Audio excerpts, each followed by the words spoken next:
The daughter I adore may not be and my wife has betrayed me with the one person I trusted most, my brother. Having taken a DNA test, I found out that my wife is cheating on me with my own brother. So at a family party, I exposed them and humiliated them. Henry Johnson grew up in a chilly, uninviting household. So his mother Barbara was emotionally distant, while his stepfather Tim provided the only warmth in his life. Tim, a kind-hearted trucker, treated Henry as his own son, despite not being his biological father. However, Barbara resented Henry, seeing him as a constant reminder of her past failures. So this environment shaped Henry into a man determined to create a family that would never experience the coldness he felt as a child. Despite his mother's emotional distance, Henry found comfort in Tim's guidance. Tim taught him the values of hard work, respect, and love, principles that Henry held dear as he grew up. In high school, Henry met Samantha, whom he believed would help him build the loving family he always dreamed of. They married young after Samantha became pregnant with their daughter Rachel.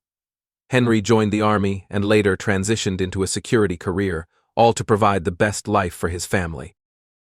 But the foundation of love and trust he worked so hard to build wasn't as strong as he had hoped. Henry never saw himself as extraordinary. His job as a security officer often involved enforcing rules, dealing with unruly individuals, and handling the associated paperwork. So despite the challenges, Henry found satisfaction in his work and took pride in supporting his family. Samantha, a beautiful woman with youthful looks, worked at a local bank and eventually became a bank manager after attending community college. Together, they provided a stable life for their daughter, Rachel. Henry and Samantha were both 19 when Rachel was born. With help from their families, they managed to care for Rachel and eventually moved into their own home. Henry served 4 years in the army before landing a job with an armored truck service.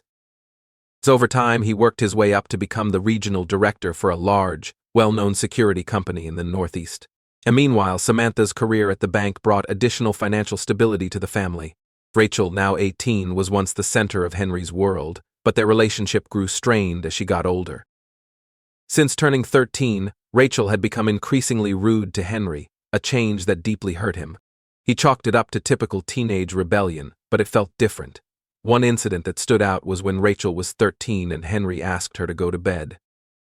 She responded with a defiant, "Why should I?"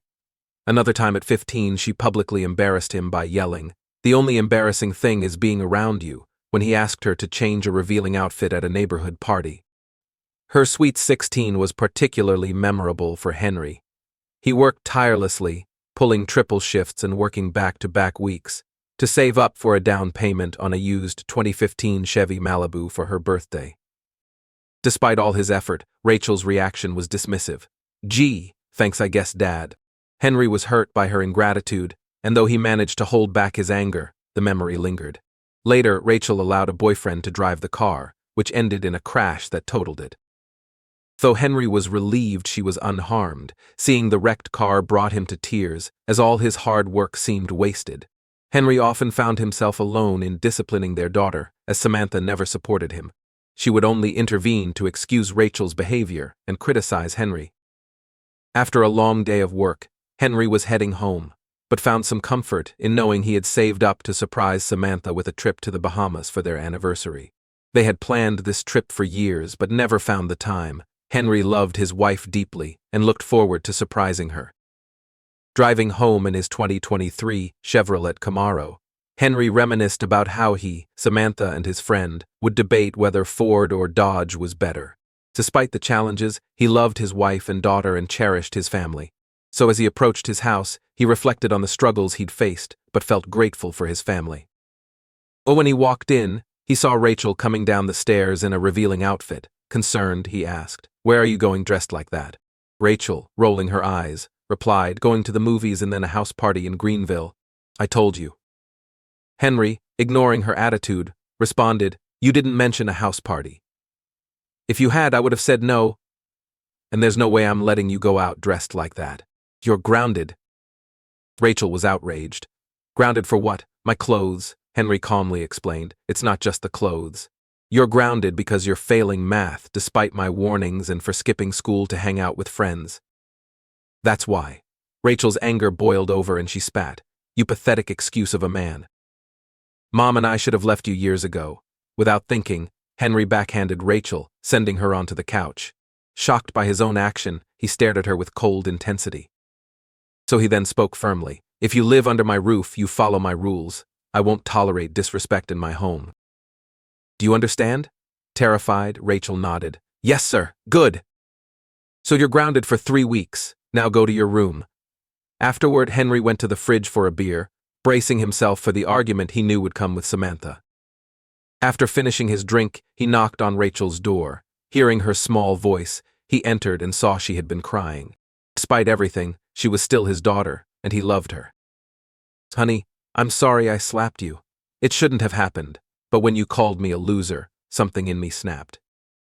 I love you, but I won't be disrespected in my own home. If something is bothering you, we need to talk about it.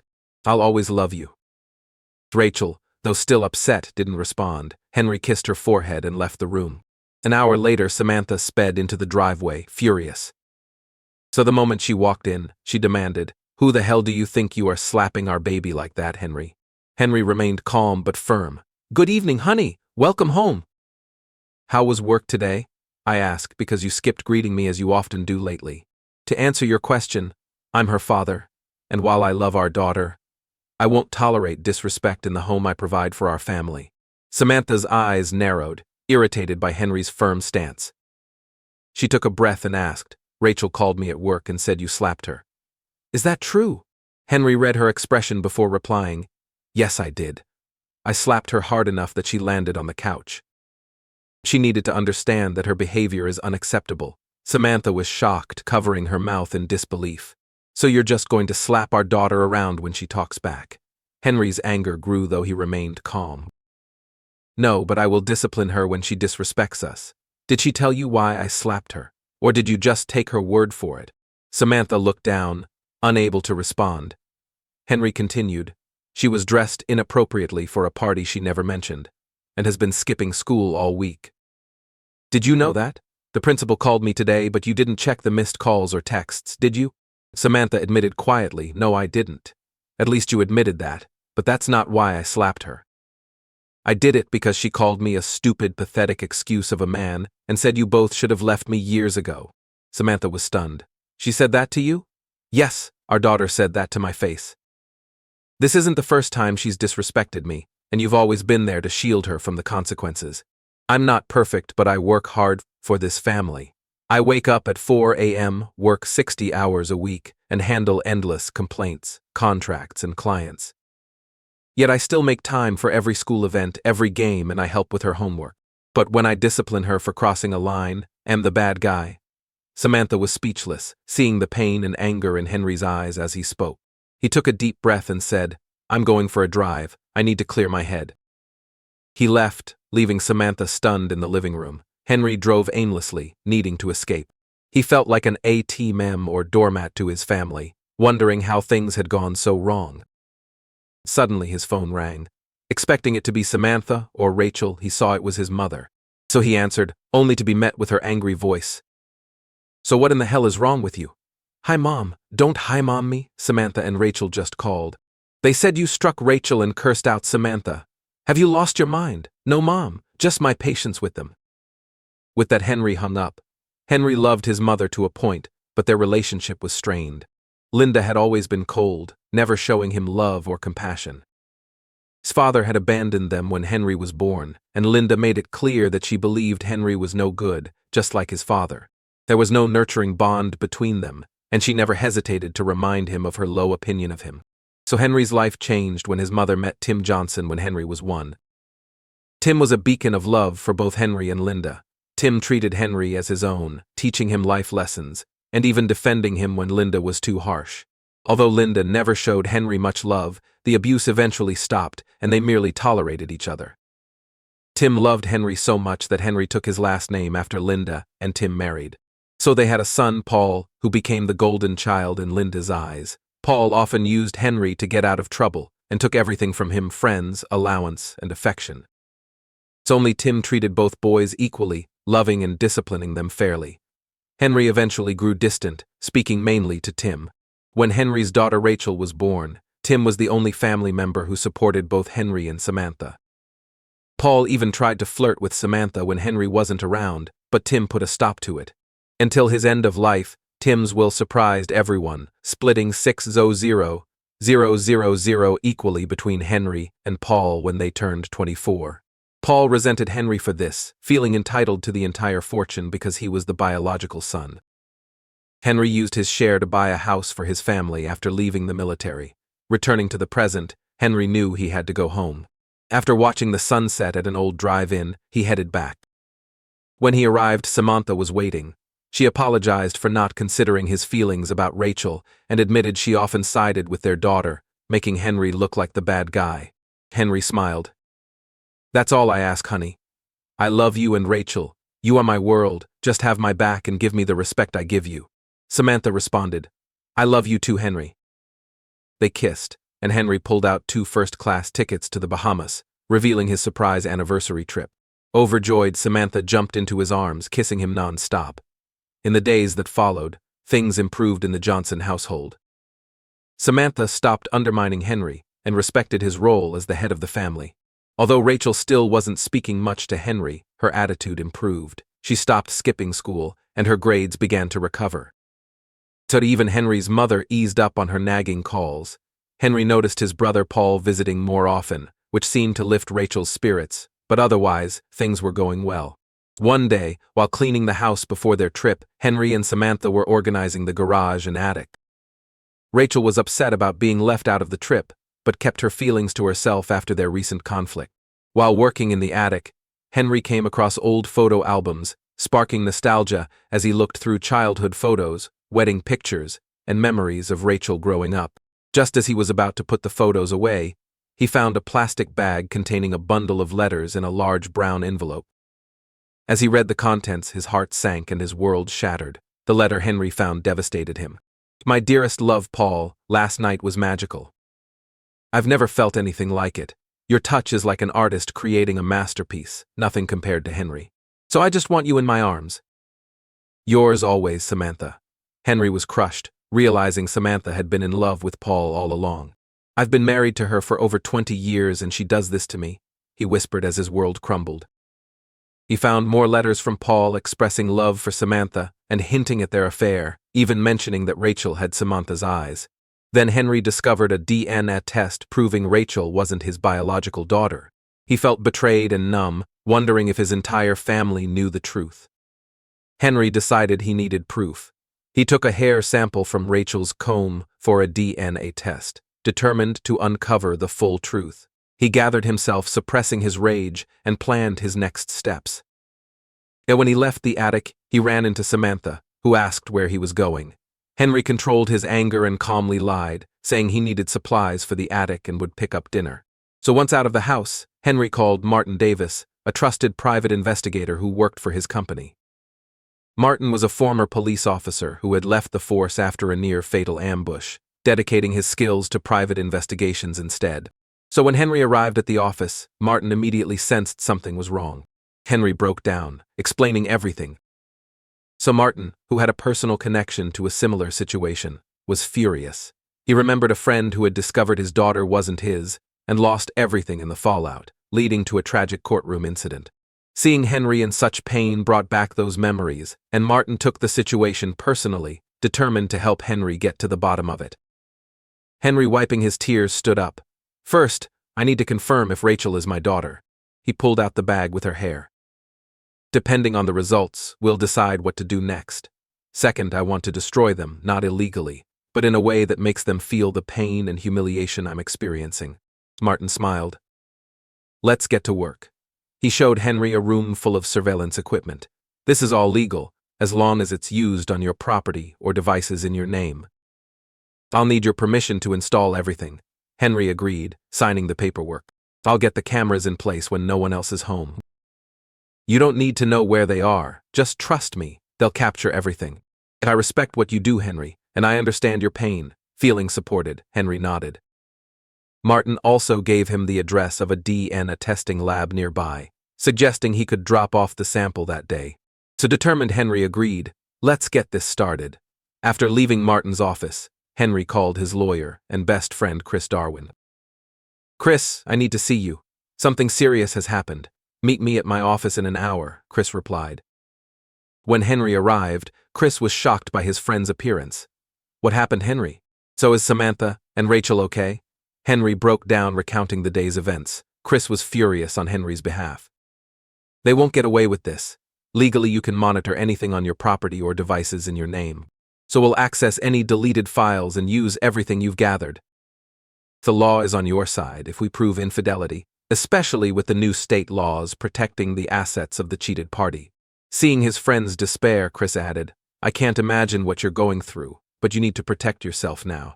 Henry, heartbroken, said, I loved her for over 20 years and now it all means nothing. My own daughter, who might not even be mine, despises me, and my wife cheated with my brother, who hates me just for existing. Chris, moved by Henry's pain, assured him, well, set things right. You stood by me when I needed help, and I'll do the same for you. The two friends embraced. So as Henry drove home with the supplies, he reflected on the betrayal and pain he endured that day. He was determined to keep his knowledge of the affair hidden until he had all the facts. The thought of Rachel not being his daughter tormented him. But he braced himself for the DNA results, dreading what they might reveal. When Henry arrived home, everything seemed normal. Despite his contempt, he kissed his wife to avoid raising suspicion. They finished cleaning the house and had dinner together, but Henry felt like he was living in a sitcom, surrounded by actors instead of his real family. So later that night, after everyone was asleep, Henry installed the hacking equipment on Samantha's and Rachel's phones following Martin's instructions. He texted Martin to confirm it was done, and within minutes, Martin responded, indicating the hacking had begun. So by the end of the week, Henry would have the information he needed, whether he wanted it or not. The next day, after Rachel went to school and Samantha to work, Henry decided he needed a new outlet. He couldn't just sit around feeling broken. Remembering his childhood love of comic books, he searched for a comic book shop and found one called The Mischievous Quill. Stepping inside, memories of his childhood flooded back days spent with a friend, escaping life's troubles through comics and anime. That friend, however, had been lost to him for years, bringing a wave of sadness. At the cashier, Henry was stunned to see someone he never expected, Lily. Her eyes widened with recognition, and she greeted him with a huge smile. Henry, it's been ages. She hugged him tightly. So it was the first time Henry had genuinely smiled since his ordeal began. Lily had come into Henry's life when he was a child during a tough time. On a parents' day, when his mother dismissed him harshly, he had run off to cry under a tree. Lily, a girl with red hair and blue eyes, approached him, offering kindness and inviting him to join her family's picnic. That simple gesture sparked a deep friendship that grew into love by the time they were in high school. However, Henry's brother Paul, who had a history of taking things from Henry, wanted Lily for himself. When she rejected Paul's advances and defended herself against him, it led to a series of events that forced Lily and her family to move away to avoid legal trouble. Lily had apologized for the chaos, but Henry had reassured her that she had done nothing wrong, blaming himself instead. In the park where they first met, they had held each other, expressing their love, even though life had torn them apart. Seeing Lily again brought back all those memories for Henry, reminding him of a simpler, happier time. Henry and Lily had always planned to wait until they were 18 at prom for their first time together, to make it special. Over the years, their love and friendship grew stronger. But when the day of Lily's move came, it felt like a part of them died. Henry, driven by Tim, gave Lily one last hug before watching her leave, knowing they might never see each other again. As the years passed, Henry met and married Samantha, building a family with her. So now, after all these years, he found himself reunited with Lily. Henry, I can't believe it's been so long, Lily said, tears in her eyes. Despite the years, she had grown into a beautiful woman, looking youthful at 34, with her short red hair, blue eyes, and tattoos. She still carried the charm that had captivated Henry. Lily, you look amazing, Henry replied, making her blush. They decided to catch up during Lily's break, heading to a cozy break room in the comic shop she owned. Henry was surprised and impressed. You own this place. How did that happen? Lily explained that after her parents died in a car accident, she discovered they had a life insurance policy and a trust from her grandparents, totaling $3 million. With her love for comics and a business background, she returned to town, bought the property, and turned it into her dream comic shop. living on the top floor. Henry was proud of her success. "You deserve this. Lily, I bet your guy is the luckiest in the world." Lily's smile faded, Hez out of the picture. "I caught him cheating, and he even had the nerve to be angry when I interrupted him. Thankfully, we didn't have kids, and I got out before things got worse." Henry, relating to her pain, shared what had happened to him recently. Lily hugged him tightly. "I'm here for you, whatever happens." Henry felt a warmth he hadn't experienced in a long time. As they parted, Lily invited him to visit again. "I'd like that," Henry said before driving off. On his way home, Henry received a text from Martin, "Meet me at Chris." Henry knew what this meant, and despite dreading what was to come, he headed there. Upon arrival, Chris' wife, Laura, greeted him warmly. "Henry the First, so sorry about everything. We're here for you no matter what." Henry hugged Laura and thanked her before heading into the office, where Martin and Chris awaited him with grim expressions. Martin began, "Henry, I'm sorry, but it's bad. We found more texts and videos. They've been having an on and off affair since Rachel was born. And there's more. The DNA test confirmed you're not Rachel's father." Henry, overwhelmed with pain and humiliation, broke down. Martin offered him a sip from his flask to steady him, then continued. "We also discovered that your mother and Rachel knew about the affair since Rachel was 13, around the time you noticed a change."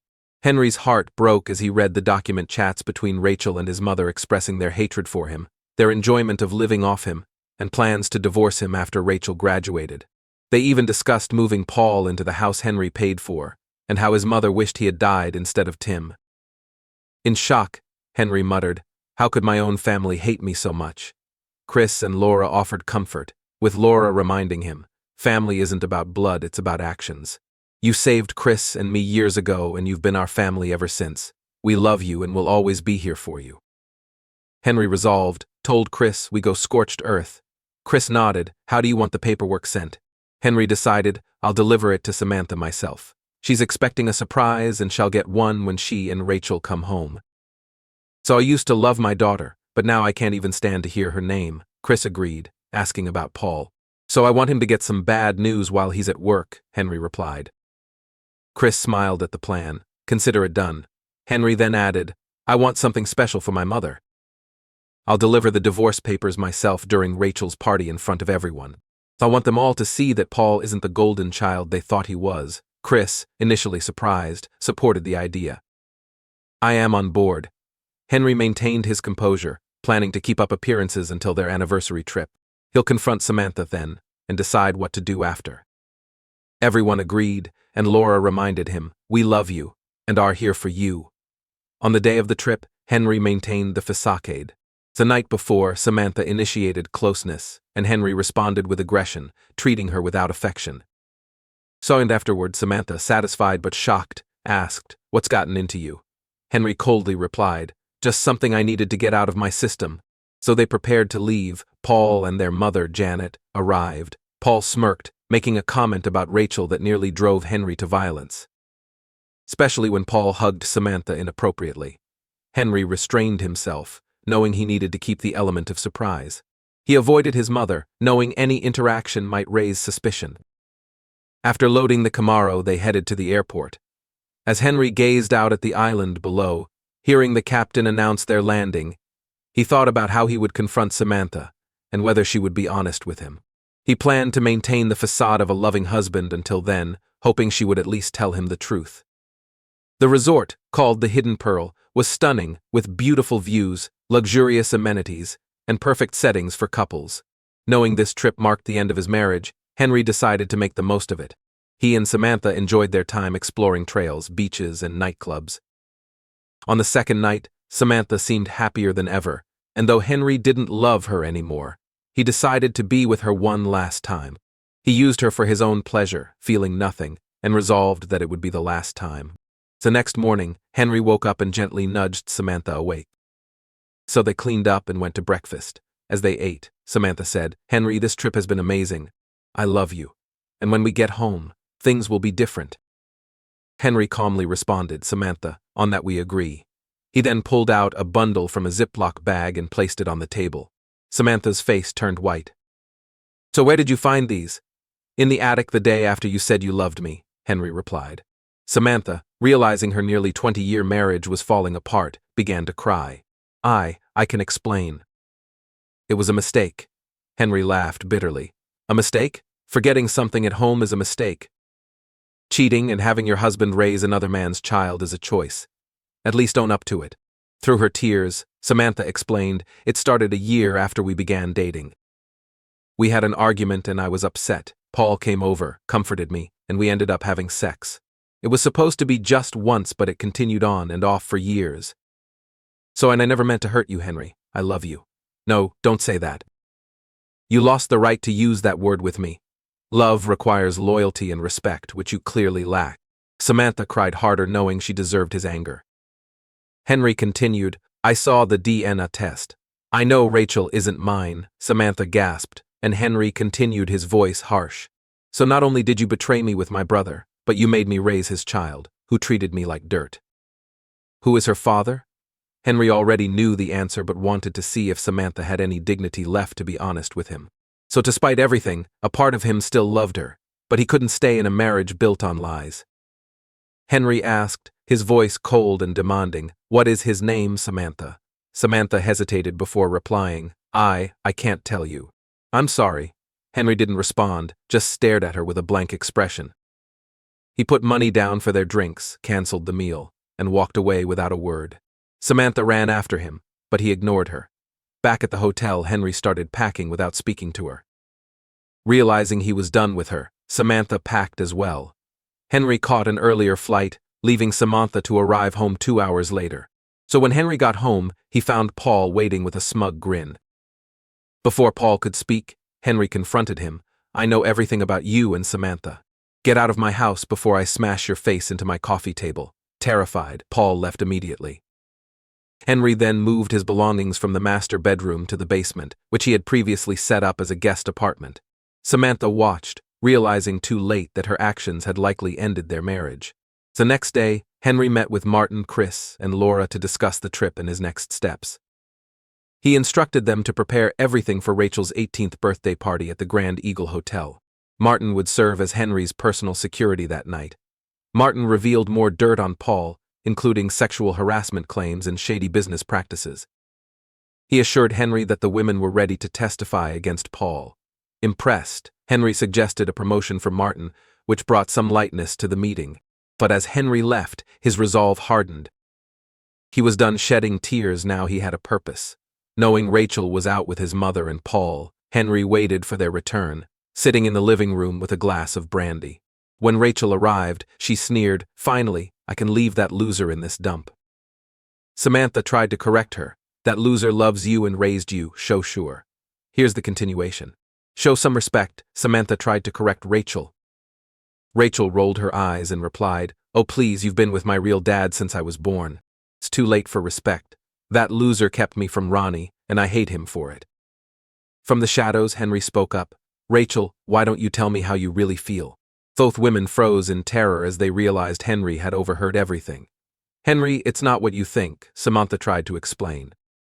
She just misspoke. No, she said, exactly what she meant, Henry replied. Stepping closer, the women huddled together as he continued. I know everything, Samantha. I know Rachel isn't my daughter but Paul's. I know my mother knew about the affair since Rachel was 13.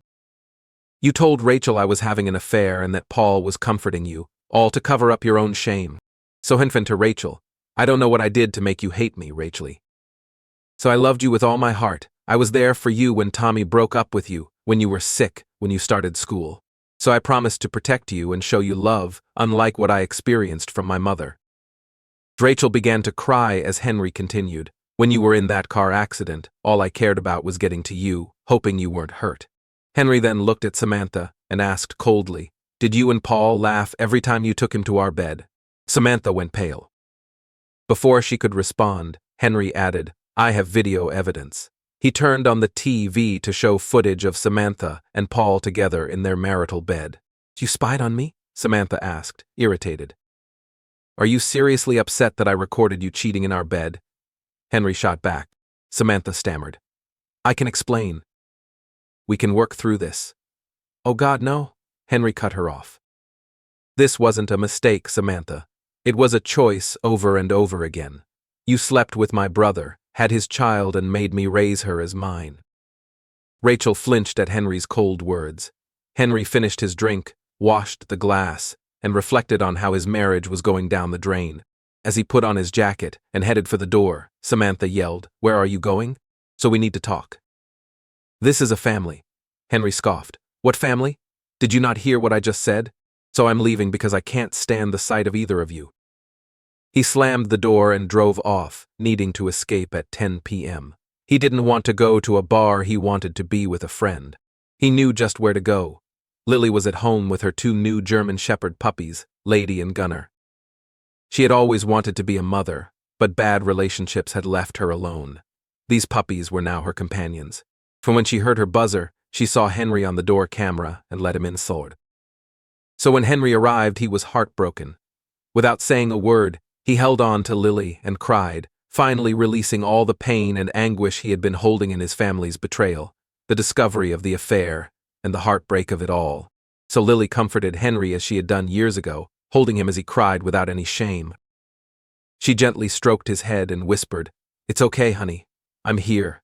When he finished, Henry shared what had happened. "I feel like a joke, like I've been hit by a car and everyone is laughing, especially the people who were supposed to be my family." Lily, having been through her own heartbreak, understood his pain. "Look at me, Henry," she said softly. Henry looked up, tears in his eyes. "No matter what, I'm here for you, just like before." Henry managed to smile. "Good seeing you again, partner." Lily smiled back. "Yeah, it is, partner. I have a guest room ready for you. You should get some rest. I doubt your wife will mind given the situation." Sarcastic but genuine, Henry chuckled. "So no, she won't." Before heading to bed, Henry hugged Lily. "Thank you, Lily, for everything." So Lily smiled and kissed his cheek. "You do the same for me. Good night, Henry." "Good night, Lily," Henry replied as they both went to their rooms, old feelings starting to resurface. The next morning, Henry woke to the smell of bacon and eggs. Entering the living room, he saw Lily cooking, her 2 puppies by her side. "Good morning, handsome. Hope you don't mind Spam, onions, and cheese in your eggs." "Got bacon and toast too," she said warmly. "Sounds perfect. They say hunger is the best spice," Henry replied, grateful his old girlfriend still knew her way around the kitchen. Lily playfully tossed a dish rag at him. "Doubting my skills, sir?" "Not at all," Madam Henry responded, both of them laughing as they enjoyed breakfast. So Lily asked, "What are you going to do now?" Henry thought for a moment. "At first I thought we could work it out, but after seeing those letters, chats, and video snow, there's no fixing this. I move my things to the basement, but eventually I want them out of my house. Rachel's 18 now, so she's not my responsibility. I'm planning to sue Paul for child support and alienation of affection. And I have something in mind for my mother too." Lily nodded, understanding his determination. "I want to be there for you, like we used to be." "You already are, Lily, more than you know," Henry replied, both feeling the tension between them. Henry's phone rang. It was Rachel. Reluctantly he answered, "What do you want?" "Dad, I'm sorry about everything." "You weren't supposed to find out like this," Rachel said, her voice shaking. "First of all, I'm not your father, so don't call me that. And how exactly was I supposed to find out?" Henry responded bitterly. Rachel hesitated, then asked, "Well, as you know, I want to go to college." "How are you going to handle the payments?" "School is expensive." Henry was stunned by her entitlement. So Lily waved her hand in front of his face to snap him out of it. Slowly, Henry responded, "Let me get this straight after you and your mother show me how unappreciated I am, and reveal that I've been raising another man's child, a child who hates me. Do you have the nerve to ask me to pay for your college?" Rachel, unfazed, replied, "Just do it already. You're legally my dad, so you're obligated to help me." "Screw you," Henry snapped. "You're an adult now, and I'm not obligated to do anything. If you want to go to college, ask your real dad to pay for it. Don't ever contact me again." He hung up and blocked her number. Turning to Lily, Henry said, "I need to get things started." Neither Henry nor Lily could deny the feelings between them. Their eyes met, filled with desire, and soon they were kissing, genuine, passionate, and full of love. Suddenly, Henry pulled back, stopping the kiss. "So Lily, I'm sorry you're hurting, and I took advantage." I should have. Lily gently placed a finger on his lips. "You have nothing to apologize for, Henry." It's clear our feelings never really went away, just took a long nap. Lily, I love you. I never stopped, Henry confessed, his voice filled with emotion. He brushed her hair aside and wiped away a tear. But I respect you, Lily, and my vows. So I need to give Samantha the divorce papers first. That happens tonight. If you want us to be together, please respect my wish to stay faithful until this is over. If that's too much, I understand. Lily kissed his cheek. I've waited over 17 years. I can wait a little longer. They hugged, and for the first time in a while, Henry felt hope. He left, showered, and prepared for Rachel's birthday party at the hotel. As he dressed, he realized there was no point in dwelling on the past. He could only move forward. When he arrived home, workers were preparing for the party. Oh great, Rachel's birthday.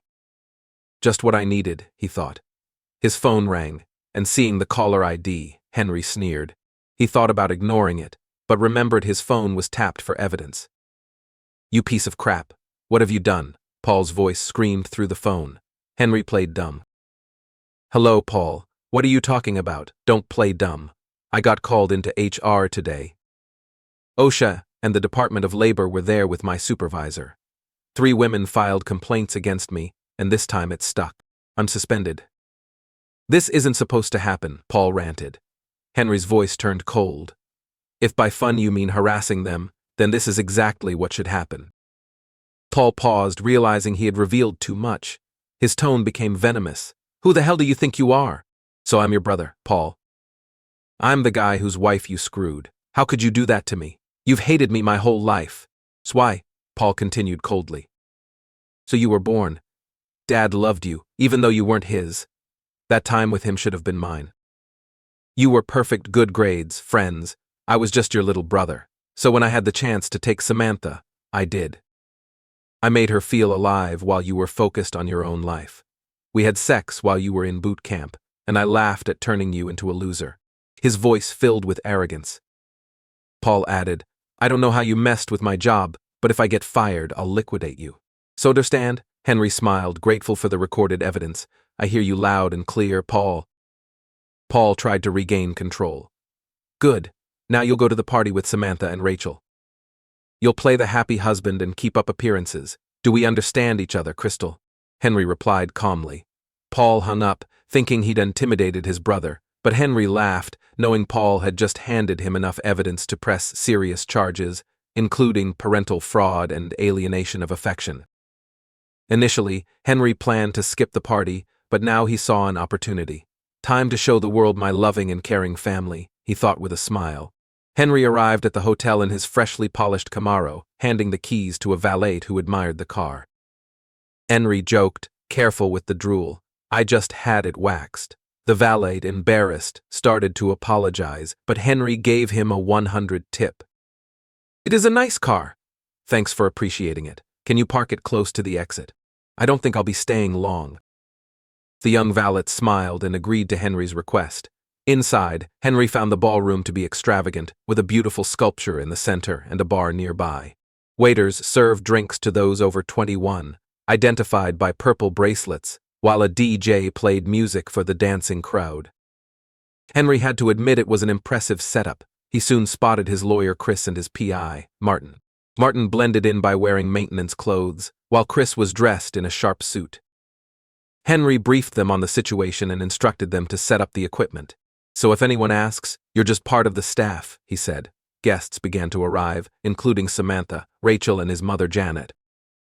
Janet, always vain, looked as polished as ever, but her character remained rotten.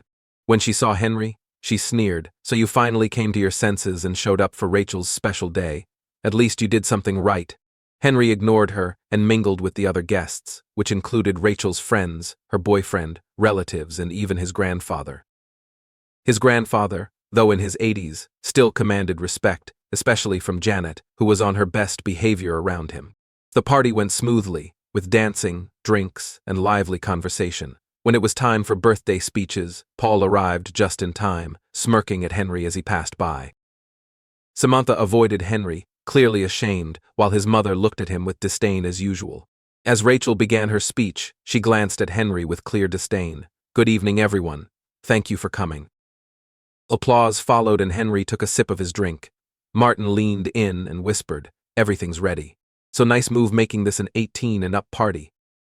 Henry smiled. "Yeah, it was." Rachel continued, her smile turning cruel. "Family isn't just about blood. My own dad, for example, doesn't want to support my dream of becoming a nurse. He's punishing me for his argument with my mom. So what kind of father does that?" The mood turned tense as judgmental stares focused on Henry, but Henry remained calm. Then he began to clap slowly as he walked to the center of the room. "Brilliant, my daughter, everyone. That's rich," he said sarcastically. The room fell silent, all eyes on Henry. He began, "I traveled 1,500 miles to see my daughter born. From that moment I vowed there was nothing I wouldn't do for her. She was my heart, my sun and my moon. But somewhere along the way, something changed."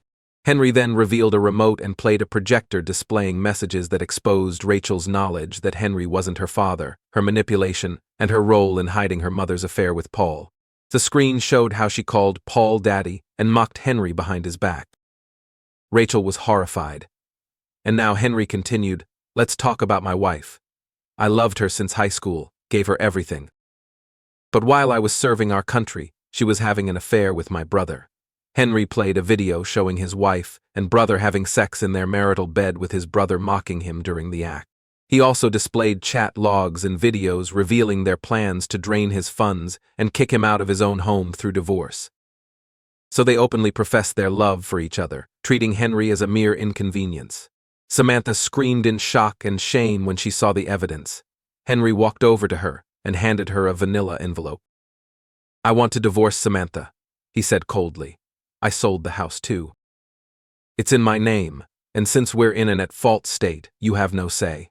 The locks have been changed and you have until the end of the week to collect your things. I'm being more generous than you deserve. You can keep your $401,000 and we split the marital assets. I sold the house for $2,000. So you have some money for groceries and gas.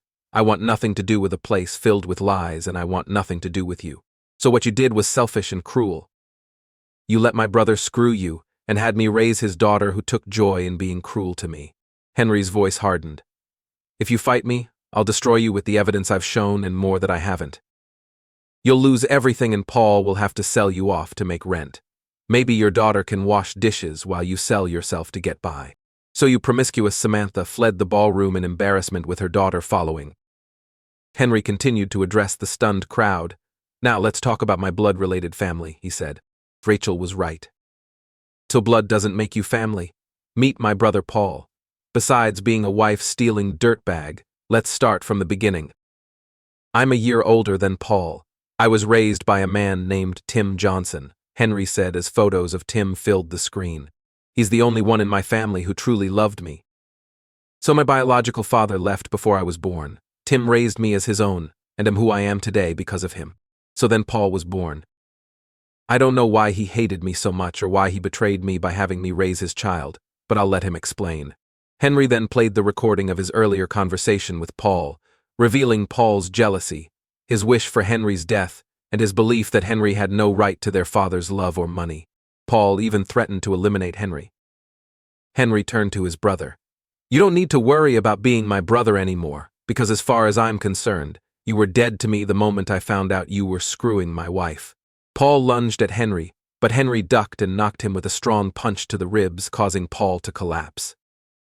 Martin, acting as security, quickly handcuffed Paul. "You're being detained until the police arrive for both your safety and mine," Martin said. Paul groaned in pain, struggling to stay conscious. Henry handed him an envelope. "You've been served, prick." Paul glared at Henry with pure hatred as Henry walked back to the center of the room. He then turned his attention to his mother, and now my mother. Let's just call her Janet because boy, does she hate me. She knew about the affair and was perfectly fine with me being betrayed by her favored son. He displayed images of Janet's chats and videos openly supporting Paul and Samantha's affair, along with conversations where she and Rachel criticized Henry. The crowd's disdain for the family grew even stronger, but Henry wasn't done. He pulled out a brown leather diary and Janet's face went pale. "Mom kept a diary since I was born. According to her, my father was a selfish dirtbag who ran when he found out she was pregnant. But that's not entirely true," Henry continued. So I did some digging and found out my real father was Alex Thompson. Alex and Janet met in high school, and during their senior year, Janet decided she wanted kids. Alex, however, made it clear he wasn't ready and always insisted on using protection, even asking Janet to be on the pill. But Janet lied, telling Alex she was on the pill because he trusted her. They were planning to get married until she got pregnant. Janet was thrilled, thinking she'd finally have her happy family. But Alex's powerful parents didn't like the idea of their son being trapped. They hired top lawyers to tell her she could keep the baby, but she'd be raising it alone. Henry paused, observing the crowd's reaction, then continued. Alex signed away his parental rights, shattering Janet's dream of a perfect family. From that moment, she truly hated me, even before I was born. She wanted to get rid of me, but my wealthy grandfather stepped in and threatened to disinherit her. So she had me, though she didn't even want to hold me after I. So she had me, though she didn't even want to hold me after I was born. And here's the kicker, Henry continued, his voice steady despite the tension in the room. Janet had a neighborhood friend who would visit when Dad wasn't home. Yes, she cheated on him. The room grew silent as Henry spoke. He continued. One day, I saw her friendlets call him Rusty. Rusty liked hanging out with me, particularly when Mom or Dad wasn't in the room. One day, Rusty came into my room when I was asleep. Anyway, I woke up to see Rusty with his hand touching me in ways no child should be touched. The crowd gasped in horror, but Henry remained composed, his voice unwavering. When I told my mom about it, she slapped me and threatened to send me away where no one, not even Tim, could find me. She accused me of lying. I always thought mothers were supposed to protect their kids, but I got the opposite. People in the audience began to cry, some wiping away tears as they listened to Henry's harrowing account. He shed a few tears himself, but his voice remained steady. Now you're probably wondering why you should believe me. To watch the screen. So the screen behind him lit up with videos and recordings backing up Henry's story. So there were his father's accounts, Janet's own words expressing her regret and hatred, and diary pages confirming everything. The crowd grew somber, with many crying for what Henry had endured, while others looked on with disdain for his family. Henry approached his mother, who now looked completely shattered. I had no choice in being born, and the only real family I had wasn't even related by blood. But I want you out of my life for good. No more calls, no more texts. And when you take your last breath, I want you to know you'll die alone. If you weren't so full of hate, you could have been surrounded by love and people who cared. But now, the only ones around will be those waiting to take your body away. Janet was speechless, her face pale and her eyes wide with disbelief. Henry placed the microphone back on its stand and addressed the crowd one last time. Thanks for coming, everyone. Have a good night. As the police arrived to take Paul away, Henry turned to Samantha and Rachel, who stood together frozen in shock. We have nothing left to discuss. We are no longer family in any sense of the word. If you have any questions, talk to my lawyer. I want you both out of my house and take that mother-in-law of yours with you. Janet, regaining a fraction of her composure, tried to insult him. You sorry excuse for a man. The moment you walk out of here, you're no son of mine. Henry looked at her with a cold expression and said, I gladly take that role. He then turned and flipped her off, walking away with a sense of finality. As he left the ballroom, Henry thanked Martin with a hug and handshake. Thanks for everything. Martin smiled. If I could get some PTTO out of this, I'd appreciate it. Henry grinned. Consider your 2 weeks vacation approved. Just let us know when you want to use it. Martin nodded, then asked, Are you going to be all right? Something tells me you don't want to be around here. Do you have somewhere to go? Henry nodded. Yeah, I've got a place. Later that night, Lily was at home with her 2 puppies when she heard the buzz of her apartment door. Seeing it was Henry, she let him in without a word. They embraced and kissed with a passion they hadn't felt in years. That night they made love, finally releasing the emotions they had kept bottled up for so long. The next morning, Henry woke up with Lily lying on his chest. When she woke, she smiled and kissed him. Good morning, sleepyhead. Good morning, beautiful, Henry replied as she lay on his chest. Lily asked, How did last night go? Henry sighed. It felt like watching a beautiful lie die. But for once, the truth is actually better than the lie could ever be. So Lily kissed him gently. I love you, Henry. I never want to lose you again. So I'll fight to keep that from happening, Henry said, holding her close. But then he added, I have a bit of a problem. Lily looked concerned. What is it? Henry sighed. I sold my house and found myself homeless. Could I stay here for a while? It won't be long, I promise. I just need to. Before he could finish, Lily kissed him repeatedly. Stay as long as you want. You don't even have to ask. So they laughed together, their passion for each other growing as they spent the day in each other's company. Over the next week, Henry started his new life. He moved his belongings from the house, leaving Samantha's and Rachel's things in a storage container in front of the house.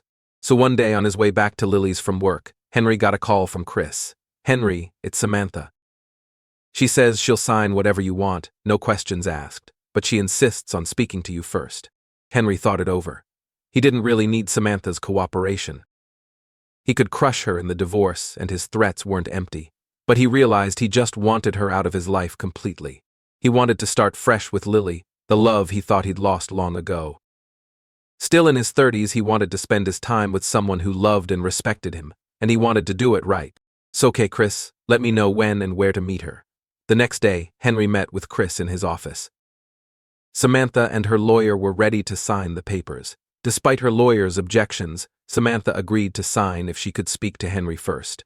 So once the lawyers left the room, Samantha broke the silence after 2 minutes. "I know it doesn't mean much now, but I'm truly sorry. You may not believe it, and I don't blame you, but I do love you. I can't justify what I did to you or how I let Rachel treat you." Henry looked at her. "Was it something I did or didn't do?" Samantha almost shouted. "No, God, no, Henry, this is all on me." She then called the lawyers back in and signed the papers, tears in her eyes. She told Henry that Rachel would stay with her and apologized one last time before walking out of his life for good. 3 months later, Henry received a call from an unknown number. It was a lawyer asking to meet. They met at Chris' office. "Hello, Mr. Johnson. Thank you for meeting with me. I'm here to inform you that your grandfather, Michael Richards, has disinherited your mother based on the events of that night. He instructed me to deliver this message, as he is unable to speak, due to his condition." The lawyer paused, then read from a letter.